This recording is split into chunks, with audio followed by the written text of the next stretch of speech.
Hey everyone, thank you for joining us. Today we are going to make an Arendano Spritz. Arendano is simply blueberry in Spanish. Spritz is kind of, everyone's probably familiar with an Aperol Spritz. Those are pretty popular. And I know with the pandemic, it's very difficult to go out. We can't go out to eat. We can't go out to bars. So what better than to make our own cocktails? So we're going to start off with a handful of blueberries and we're going to muddle those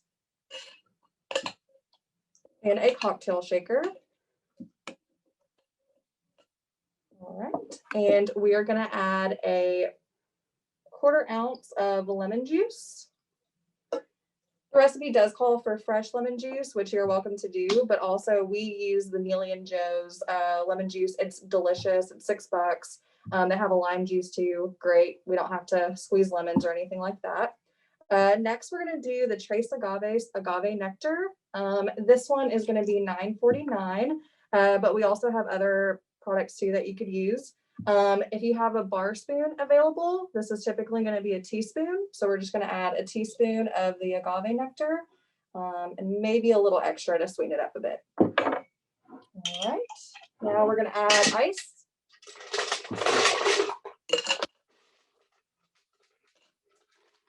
And we are going to add an ounce of Espolòn Blanco tequila. And with me, we have Will, and he is actually the Espolòn rep. And so he can talk a little more about the tequila and why we decided to use Blanco for this recipe. So what Catherine was saying about Espolòn is the reason we use Blanco is basically when you're making a tequila drink, you want it to look as presentable as possible. So when you're using a reposado or an añejo tequila, which is typically a golden color, when you're using that with fresh lime juice, fresh lemon juice, things like that, it tends to muddy it a little bit. So that nice, crisp, clean Blanco tequila shines through a lot better, and it makes the drink look a lot more presentable. I'm just gonna shake this up.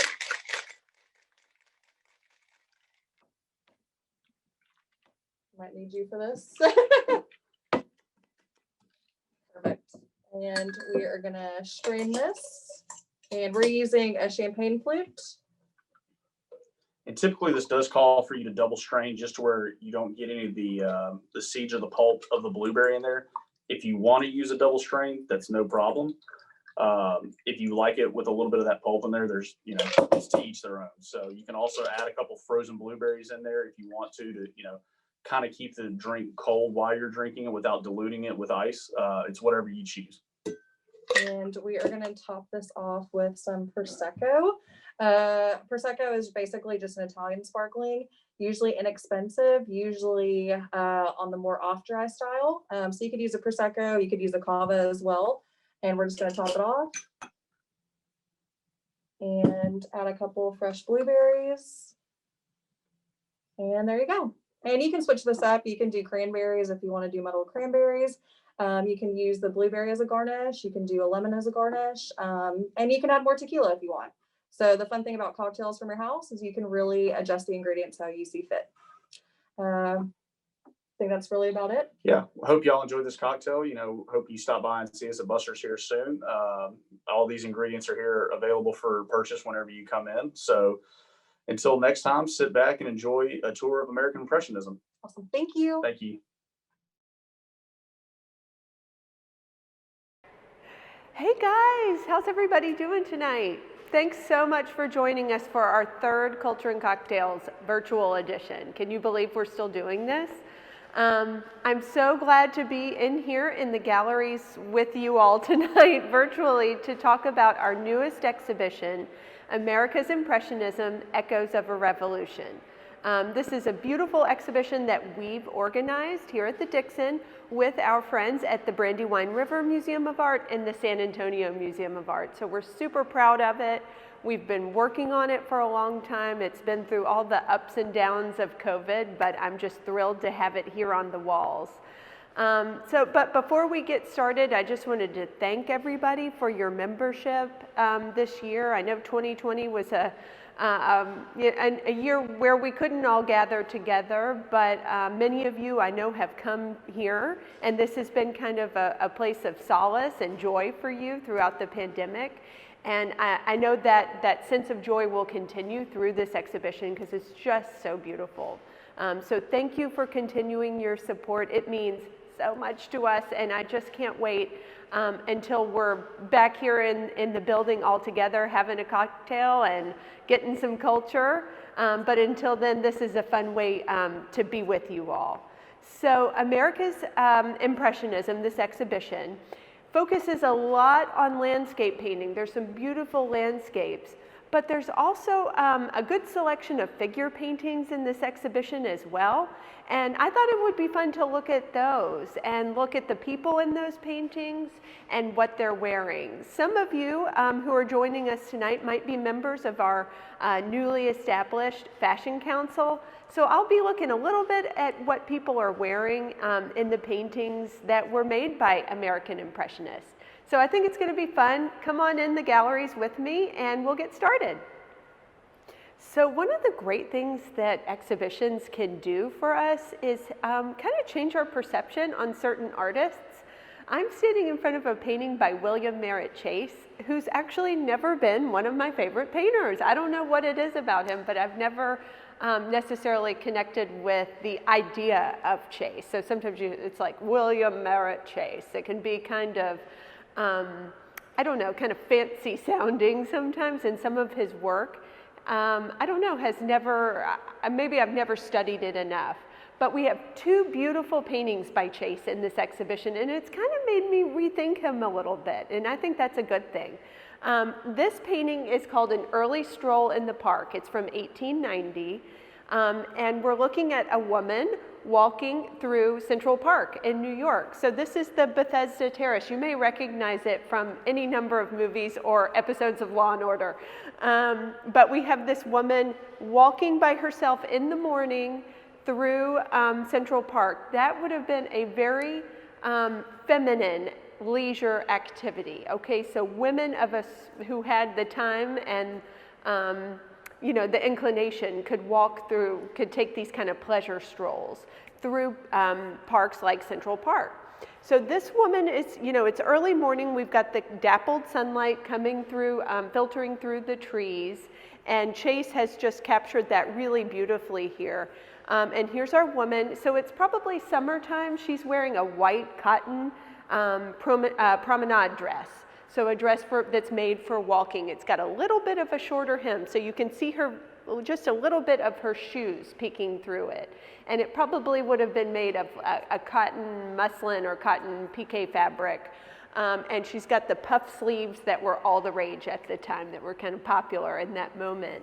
But one thing about Chase that I like is that he's kind of reinvents himself continually throughout his career. So at this point in 1890, he has seen the work of the French Impressionists firsthand. He's also become really well acquainted with the work of John Singer Sargent. This painting to me, kind of recalls Sargent's paintings of the Luxembourg Gardens in France, in Paris. But he's, adapted it for his own surroundings in New York, in Central Park. He made a lot of park paintings, park settings, around this time in the late 1880s and early 1890s, because he's living in New York and with his wife and his young family. So the model for this may have very well been Chase's wife. And he saw parks themselves are these kind of carefully planned leisure spaces in urban settings, and I think he was attracted to that, to the kind of a little bit of the artificiality of it, and he saw this as a wonderful chance to capture a beautifully dressed woman walking in this moment, and he's also able to capture some of that impressionist interest in sunlight. And in contrast to this very carefully planned setting that we're looking at here in Central Park, just a couple of years later, Chase is going to start spending his summers at Shinnecock Hills in Long Island, where he's is going to start a summer school of art. Y'all may know, some of the men and women golfers out there may recognize the name Shinnecock. It's where got a famous golf club and where the U.S. Open is held sometimes. But in the 1890s, when Chase starts spending his time there, it's pretty, you can see it's pretty, untouched. And so Chase will start embracing this type of landscape that's kind of, might be seen as unremarkable maybe, but he finds beauty in it and takes delight in painting it year after year. Here we're looking at it, this is a painting that's on loan from Crystal Bridges in Bentonville. He's also included his wife and his children in this painting, and they're dressed in these kind of, very sweet clothes for little girls and even a little boy here too, as they're walking out gathering wildflowers. So I've been, really pleased to have both of these paintings by Chase in the exhibition. They're both really beautiful in different ways, and it's helpful for me, it's kind of helped me appreciate Chase more as an artist, and I think that's always a good thing.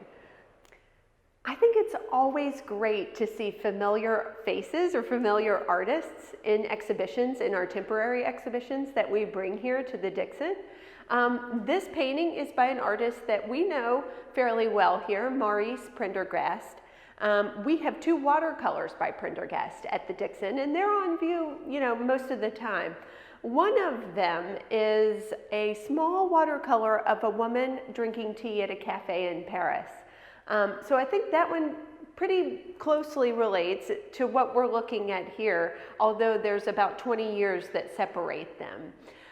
So Prendergast is from the Boston area, and but he travels to Europe starting in the 1890s pretty continually, goes back and forth a lot with his brother Charles Prendergast. And on these trips, Maurice Prendergast pretty continually evolves as an artist. He works a lot in watercolor, but he also works in oil and creates lovely paintings of, a lot of times, of women enjoying leisure activities, going for leisurely strolls, a lot of times by the sea. So this painting here comes to us from our friends at the Munson Williams Proctor Arts Institute in Utica, New York. And this was done about 1910 to 1912, okay? Prendergast had been going back and forth to Paris, to Venice, throughout Italy for 20 years at this point. So he was really well exposed to European modernism by this. So Impressionism has kind of, in Europe at least, has kind of gone away, and post-Impressionism is, and really, we're about to witness the rise of Cubism in Europe. So Maurice Prendergast paintings from this time period really reflect more of a post-impressionist technique. So it's a really rough handling of paint that we're looking at. The texture here is real kind of rough. But the subject that we're looking at is really pleasant, okay? So he kind of sugarcoats his unusual and radical technique by giving us a really pleasant subject to look at. It's just people having a good time by the seashore. We think this is the Massachusetts coast that we're looking at, and there's any number of figures in here, and they're dressed in their summertime bathing clothes, so they wouldn't be actually going into the water, but these are cotton clothes that would wash really easily, and you can see a lot of them have these shorter hemlines that are made for walking around outside and spending the day outside. We actually even have a few gentlemen in the picture, and this man's got his summer suit on and wearing his straw boater hat too, so that's kind of fun to take in.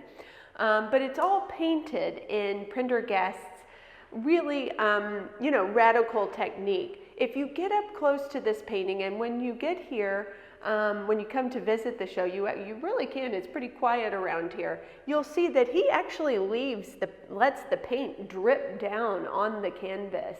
It kind of all blurs into one picture when you take a few steps away, but when you get up close, you can see just how kind of crazy and messy this painting really is. But it all works, I think, when you take your step back and let your eye kind of assimilate his brushwork and the drips and everything into one picture.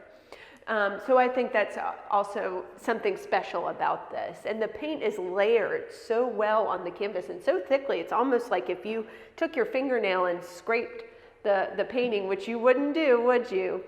But if you did, you'd get a whole chunk of paint in your fingernail. It's just layered and applied and reapplied and worked with so many times. One great thing about this painting is its exhibition history. So Maurice Pratt was actually on the planning committee that helped put together the infamous Armory Show of 1913. That was the exhibition that really introduced radical European modernism to American audiences. This painting was included in that exhibition, and it was actually pretty well received and was purchased directly at that exhibition by a collector who was a writer for the New York Daily Sun, I think was the newspaper. And he directly gave it to the Munson Williams Proctor, and that's how it ended up there. It's always interesting to me to understand the lives of the paintings after they leave the artist's studio. And it doesn't get any cooler than the 1913 Armory Show from paintings that were made around this time. So one special thing also about this painting is the frame that it's in. This is a hand-carved frame that's original to the painting, and it was made by Maurice Prendergast's brother Charles, who was a very skilled carpenter and really talented frame maker. So this thing is what we call here in the biz a total package. It's an amazing work of art and a perfect frame to match it. And it's really one of the only, maybe the only example of post-impressionist, American post-impressionism in this exhibition. So it's a really special painting. We have a bench here in the Orgel Gallery for you to sit on and spend some time looking at it. I really encourage you to do it. One of the great things our exhibition does, America's Impressionism, Echoes of a Revolution, one of the great things it does is show and illustrate the longevity of Impressionism in the United States. So Impressionism in France kind of bursts onto the scene in 1874. But in France, by the late 1880s, it's kind of on its way out, and other art movements are on their way in. Not so in the United States. American artists really embrace the Impressionist technique for decades and continued to work in an Impressionist style into the 1930s, so like 50 years after Impressionism really has its birth in France. One of the later paintings in the show that really illustrates that longevity and the endurance of Impressionism in the United States is this one.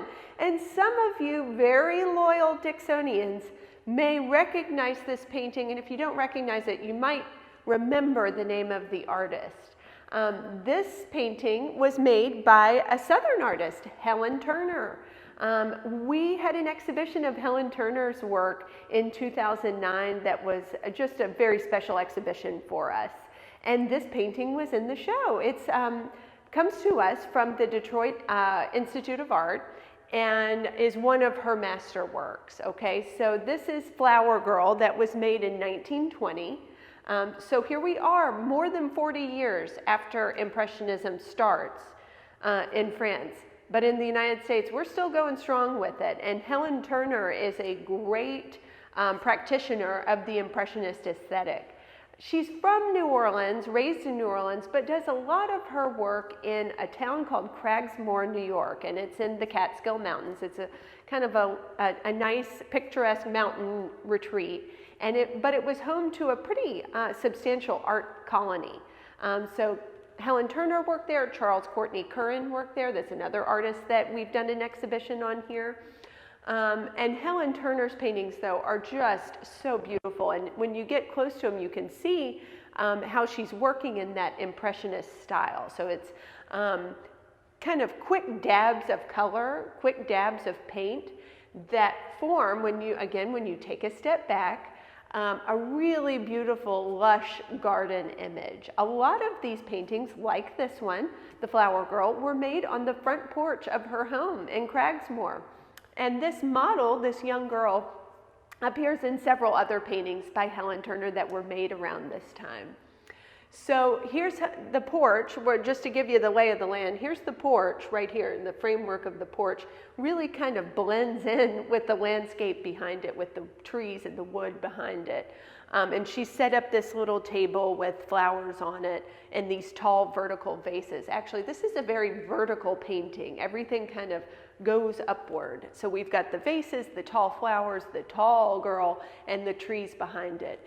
And I love how she forms the trees here. Just the little dabs of black paint on either side of here give definition to the trees. It's just really kind of beautiful in that way, but and it kind of blurs together in the background, just like a photograph would really, of this just lush green summer setting. So just a little bit about the time that this was made. So this is 1920. This is after World War I. Clothes are a little different around this time.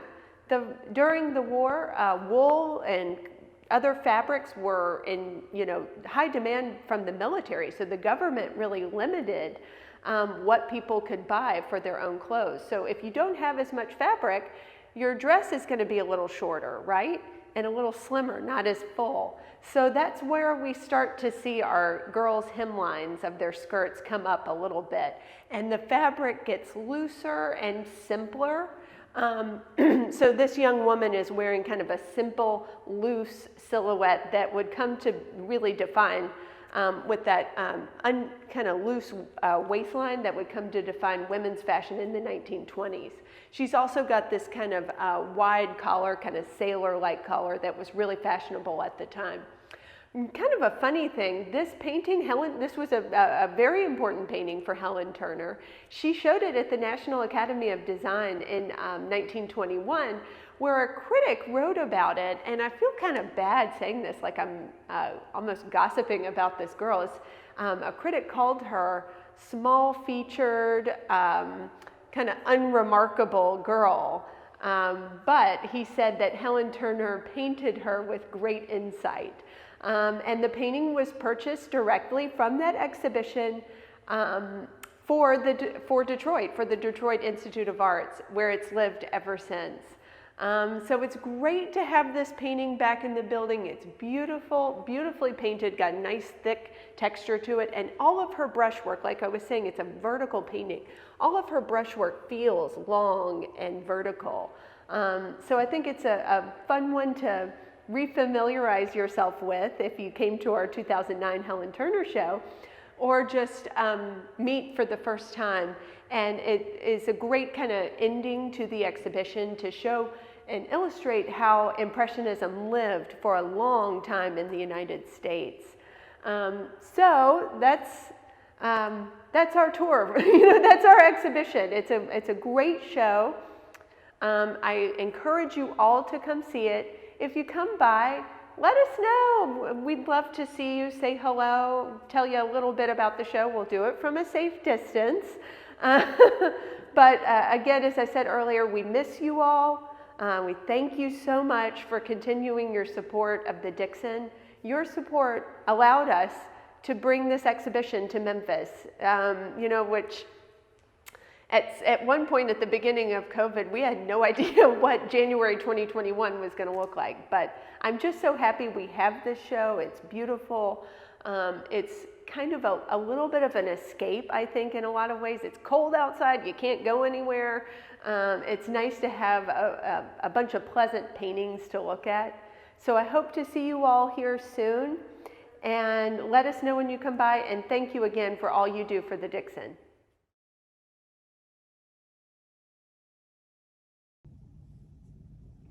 We hope you're enjoying tonight's Culture and Cocktails. I'm Chip Marston, Managing Partner of the Marston Group. Marston Group is proud to continue its long-standing support of the Dixon. I'm also honored and privileged to serve this year as the chair of the Dixon Board of Trustees.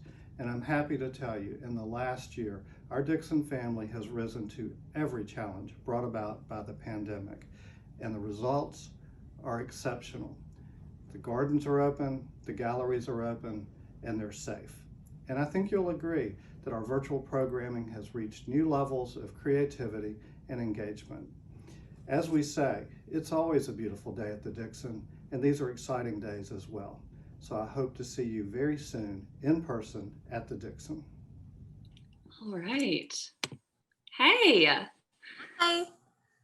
Well, thank you all for joining us tonight. If you don't know me, my name is Helen Benoit, and I'm the membership coordinator at the Dixon. I'm the one who sends you all of those emails and letters that I'm sure you just love getting. If you have any questions that you would like to ask Julie, please feel free to enter them in the chat feature down at the bottom of your screen, or the Q&A feature, and we will get to those as they come in. Julie, that was a great tour. I had no idea that American Impressionism spanned such a long period of time. Well, it does. And that's kind of the cool thing that our show does that maybe other American Impressionism, exhibitions and catalogs might not do, is that we take a really long look at American Impressionism from its birth in Giverny, its birth in France, all the way into the 1930s, really into the Great Depression, if you think of it that way. So it's a kind of a 50-year block of time that we're looking at, but that's part of the story, is that Americans, and I'll give a little plug for our catalog, and Kevin Sharp's brilliant essay in our catalog is about how Americans kind of hang on to the Impressionist aesthetic and technique, and the kind of life of Impressionists, artists going to these retreats, these little colonies, and I talk a little bit about that in the tour with Shinnecock, but that artists kind of embrace that for a really long time, that way of painting. It's funny, it's almost like when you see, a celebrity or the popular person in school wear a certain pair of shoes you like, and then everybody has them for way too long. Yeah, I guess Monet was that celebrity, Claude Right. Monet. and then all the Americans started doing it. Well, I'm just gonna dive into some questions. Sure. How do collaborations like this one with the Brandywine and with the San Antonio Museum of Art come to be? Do you have sort of a finger on the pulse of what every other museum around the US has, or how does it? Well, so this show, I think, started, sorry, my husband's making noise in the next room. This exhibition started with a conversation that Kevin had with the curator at the Brandywine River Museum of Art and the San Antonio Museum of Art. So they had kind of started planning this exhibition. Really, Brandywine started it because of a gift they received of several American Impressionist paintings. And I think they were interested in some of the paintings in our collection for the exhibition. And you'll see if you come to the show, there's several paintings from the Dixon's collection throughout, kind of peppered throughout the exhibition. So they started a conversation about the works that we have, and that kind of evolved into, we have so many works that we could contribute to the show. Then why don't we come on as a partner and a third venue for the exhibition? So yeah, originally, if some of you tuned in to the opening that we had last weekend, you may know, or I think we talked about how the Dixon was supposed to be the third venue for the exhibition. So we kind of came on a little bit into the process of the show had already kind of started being organized a little bit. But here we are, because of COVID, we are the first venue. So it's all turned out great. And we've loved working with the Brandywine and with San Antonio. They've been really fun. And any of you that tuned into anything Amanda Burden did over the opening weekend know what a great speaker she is, really dug into the subject and knew it really well. So she was really fun to work with. That's great. Yeah. Well, let me go to the Q&A. Oh yeah, be sure to put your questions in the Q&A button down at the bottom. Yeah. I'll try to answer them. Okay, Kristen Rambo, never heard of her. She said, Julie mentioned sugar coating while talking about Prendergast work. Was this a technique a lot of American Impressionists used to make their work more appealing? Yeah, I mean, I think a lot of artists just kind of, I mean, French Impressionists did that sometime to make their subjects more relatable and palatable, I think. Or even sometimes, I think that's just something that artists do, kind of starting with Impressionism. So think about, images of mothers and children, or kind of beautiful sun-kissed landscapes. That would be even if you're painting in a radical technique and something that was considered radical at the time, if your subject is beautiful and pleasant and traditional, then that kind of offsets that a little bit. It makes it less shocking, I think. Right. So artists do that over and over and over again. I mean, even if you think going into like Pablo Picasso making paintings of mothers and children, or, any artist throughout history painting beautiful flowers, or Van Gogh painting beautiful flowers, but in this kind of crazy radical way. Mm-hmm. It kind of, it softens the blow a little bit. Yeah, definitely. Okay, and this is from Kevin Sharp. I'm not sure how he got let in here. I don't know. Let him in here. Yeah, security is terrible at these things. Are there any other American post-impressionist painters besides Prendergast? I don't know. I mean, Kevin, I think we've talked about this. It's like, who else is a post-impressionist that's American? I mean, that Impressionism, in the traditional sense of Impressionism, lingers for so long that we don't really get to post-impressionism. We kind of go from Impressionism to like post-war abstraction in some ways. So yeah, except for Prendergast, who is still continually going to Europe and being exposed to what we consider post-impressionism in Europe, like Gauguin and Cezanne, and artists like that, Matisse.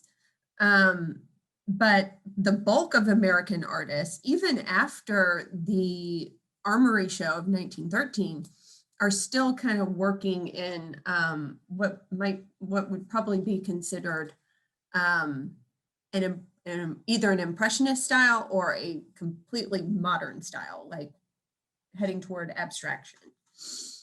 So you've mentioned the Armory Show a couple of times. What really is the significance of the Armory Show in American art history? The Armory Show is like this total stop in American art history. It's like a watershed moment. It's like the Armory Show happened, and then American art was really kind of never the same. Either you were in favor of the modernism that's shown at the Armory Show, or you were kind of more of a traditionalist afterwards. So the Armory Show was this exhibition that was held in New York in 1913. It was just like a month long. This 1 month exhibition kind of changed everything. And it was the first big exhibition to showcase European modernism. So it's 1913. I mean, like modern art is well into its swing in Paris and throughout Europe. But it hadn't necessarily made its way to the United States on a big scale. And that's what the Armory Show intended to do. I mean, it kind of, in some ways, is a lot like what the Impressionists were doing in 1874 in Paris. They were showing people art that you couldn't see in New York at the National Academy of Design, which was still pretty traditional at that point. So you at the Armory Show, you would see Cubism. You would see Marcel Duchamp's Nude Descending a Staircase was kind of the poster painting. Literally, it was the poster. It was on some of the posters for the exhibition. But also there were works by Matisse and Picasso at that exhibition. But there were also, other paintings as well. There were paintings that went back kind of further in time. But the real kind of radical modernism was what got all the press, and it was totally, made fun of. There were all these cartoons that were poking fun at the art that was on view there. So it was just this, like I said, it's this kind of stop in in American art where the Armory Show happened, and afterwards you were either kind of a progressive or you were a traditionalist. If you liked what you saw, you were a progressive painter or progressive artist. If not, you were kind of labeled a traditionalist, and that was a good thing for a lot of people. I mean, it wasn't like all of a sudden collectors saw what they saw at the Armory Show and said, I want to buy that. There were a lot of people that still, for a long time, that wanted more traditional, what was then labeled more traditional painting. Right. So do the paintings that we have in this exhibition, they would be considered part of the more traditional aesthetic, and then Duchamp and obviously Picasso would be on the other end of that spectrum. Yeah, but Prendergast was kind of somebody, I guess, that kind of bridges the gap a little bit. He was like among the artists that helped organize the Armory Show, and he exhibited his paintings there. And yeah, they were pretty radical. But like we were just saying earlier, his paintings have this kind of pleasant quality to them. And your eye can focus on something that you understand in the paintings when you look at them, like, pretty men and women walking, having a day by the sea. But yeah, American Impressionists were kind of more in the traditional camp, where like Impressionism had been kind of, avant-garde a little bit, or kind of daring. It kind of, pretty quickly became pretty more in the traditional side, I think, after the Armory Show.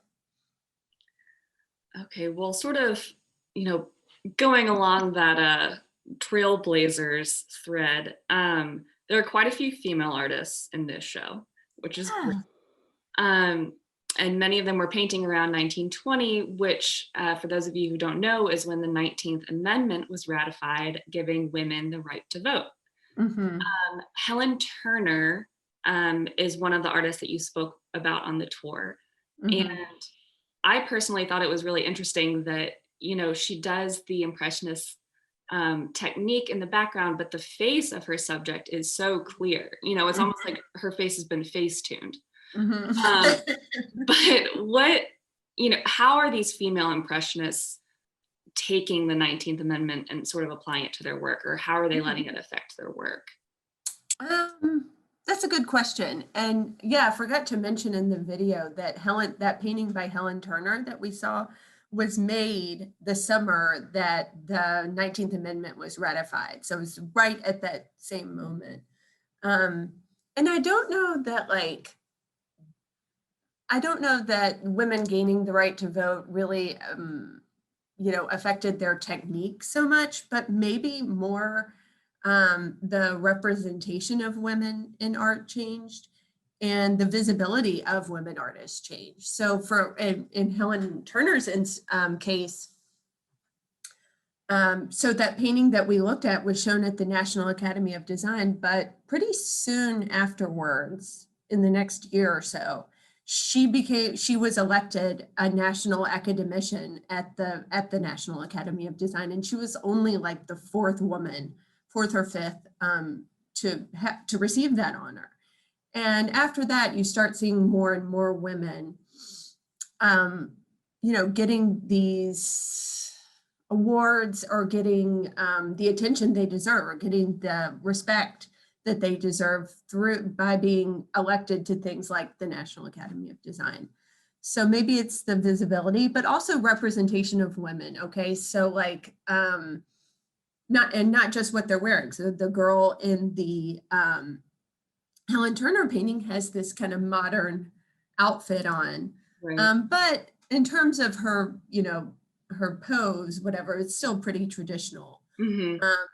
gosh, we're just like a hop, skip, and a jump from another, I'm thinking of another painting in our collection by an artist named Levina Weisikel, who's a woman artist, of this woman kind of posing really kind of sexually and got this bold, daring pose. So it's not going to be too much longer. Things are going to move pretty quickly, especially when you get into the 1920s and really get into the post-World War I time for women, where women gain more independence and more confidence, I think, and that starts appearing more frequently in art. Great. This is a question from Anonymous, very suspicious. Helen Turner is an artist that has been in a past exhibition. Are there any artists in the exhibition that will have future exhibitions at the Dixon? Good question, Anonymous. Like an employee to me. Yes. Wow. Yes, there is. So there is a painting by John Wesley Breck in the exhibition. It's actually the cover of the catalog. So What a coincidence. Oh it's my a beautiful gosh. painting in the show. And we will be hosting an exhibition, like a solo exhibition that just focuses on Breck this time next year. So I kind of like that it's happening this close, because we're able to kind of start the conversation on Breck. And next year, when we have an exhibition of just his work, we'll have a better understanding of not just, we won't just be familiar with his name, but the movement that he was a part of, and the approach he took to painting, and what other artists of his generation were doing. The painting that we have is the Charles River in Massachusetts, outside Boston. And we've got other examples of that New England version of American Impressionism. And that's kind of the area where Impressionism was first imported into the United States. So yeah, stay tuned. The Breck exhibition is beautiful. It's big. It's a big show. So we'll have a lot of paintings by him, and not just paintings by him, but we'll have a few paintings by his contemporaries in that exhibition, like paintings of him. And it's going to be a really beautiful show. But you know what I was thinking about as we were going through this video? Another exhibition that we have coming up next year that kind of speaks to a little bit of what we talked about with clothing. In the summer of 2022, we're doing an exhibition called Outdoor Girls Sporting Fashion from, 1850 to 1950, 1960, something like that. And it's an exhibition that was organized by FIDM, Fashion Institute of Design and Merchandising in Los Angeles. And it's an actual clothing exhibition. So it's a fashion exhibition that looks at what women wore when they started to become active outside. So we'll be looking at promenade dresses. So dresses that women would wear for going, while they were going on walks. And bathing clothes and things like that. So this interest in fashion, maybe keep that in your mind as you go through the exhibition and see the different men and women that are represented there, because it'll pop back up at the Dixon next summer. It was fun hearing you talk a little bit about the clothing, in the Chase painting, and of the woman in the dress at the Bethesda fountain. Is that what it was? Mm-hmm. Yeah.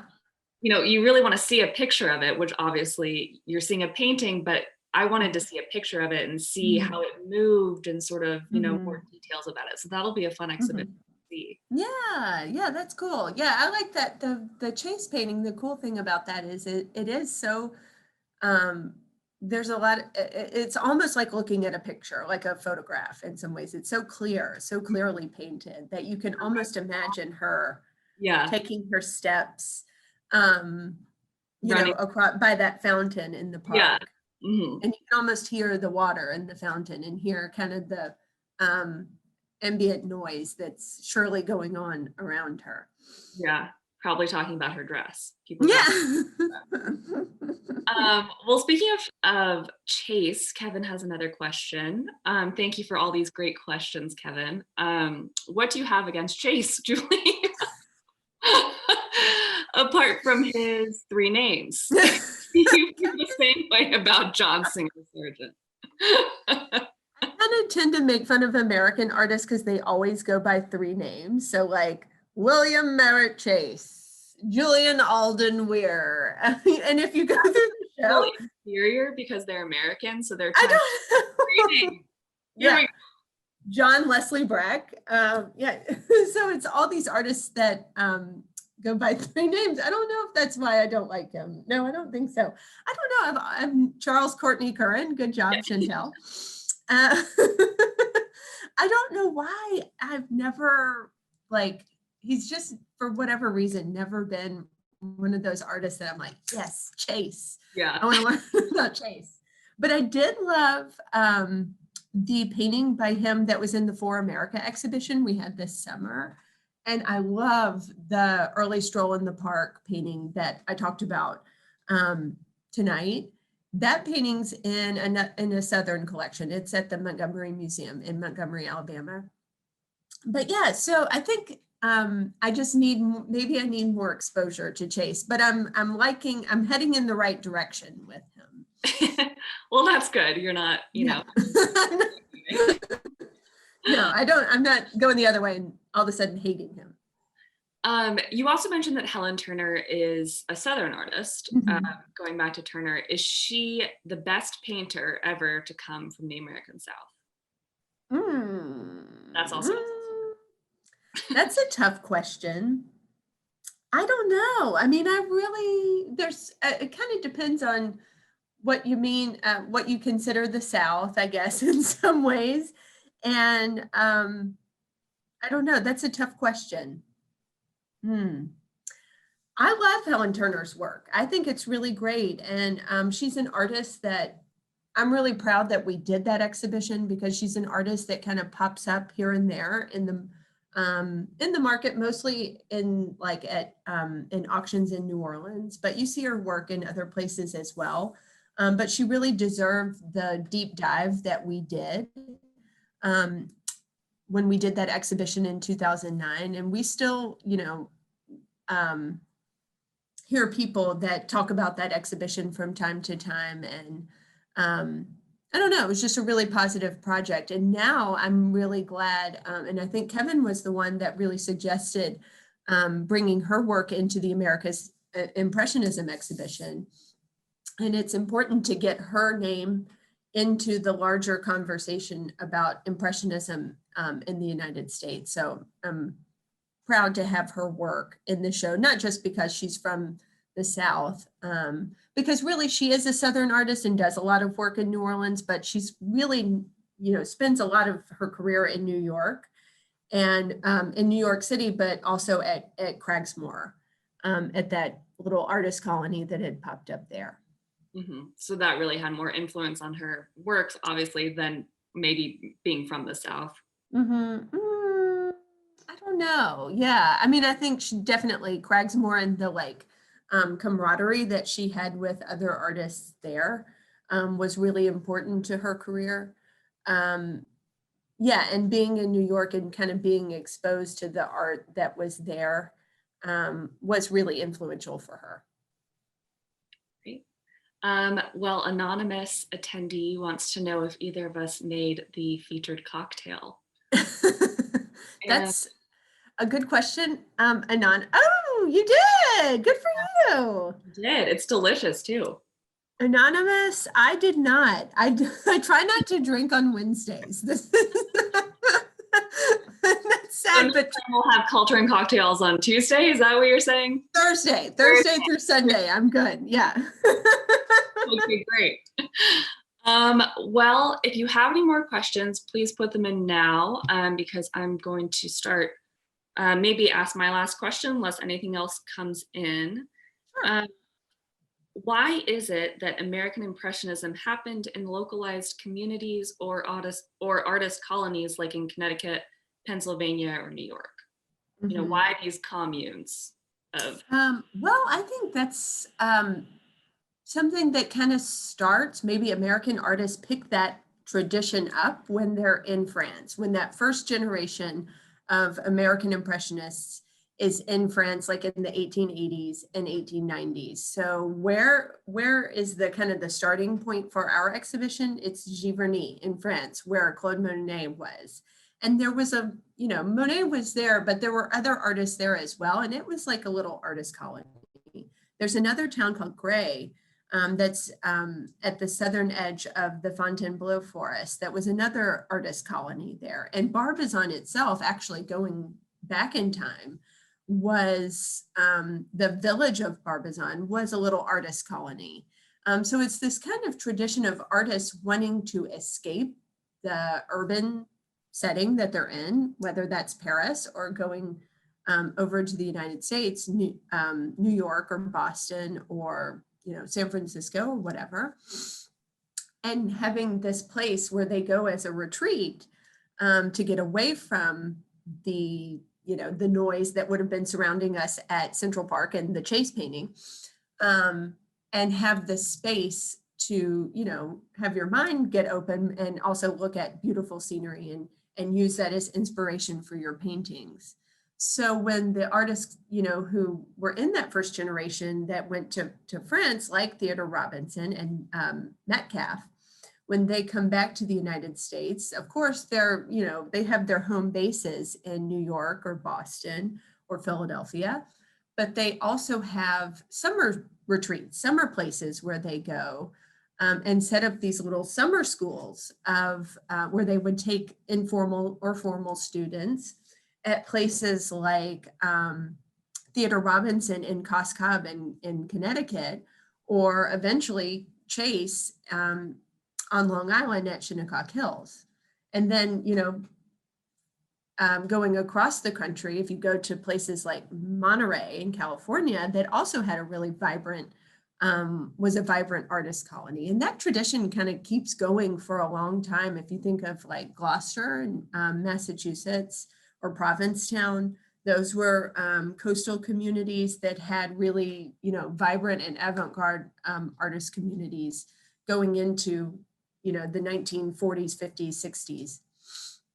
So that's kind of a long tradition. Just like today, and artists might all go to, I don't know, if you live in Memphis, you might go to, I don't know, somewhere in Arkansas to paint, looking to get out of where you are and get to fresh scenery. Without so many distractions. Mm-hmm. It makes me wonder, though, what sort of little gossips and, intrigues were going on behind the scenes. Oh, like yeah. the Armory Show, I wonder if, some artist was like, well, he can't be in the show. He was a real jerk last year when we were painting on Martha's Vineyard. I'm sure there's all kinds of soap opera type dramas. Like these could all be a masterpiece TV series or something. Right. I would watch that. I would definitely. I would watch it too. Yeah. Well, Julie, thank you so much. This has been so much fun. Yeah, thanks. I always appreciate you as always giving us these amazing tours. And also to the Marston Group for sponsoring the Cosmopolitans Group. Yes, thank you, Marston Group. Yeah. Thank you, Chip. We are eternally grateful to you guys and to our members. I've had so much fun. I hope you all will say hi the next time you're at the Dixon, and cheers. Yeah, thank you, Helen. I'll cheers with my water. Next time we'll have to do it on a Thursday, so you're not. Yeah.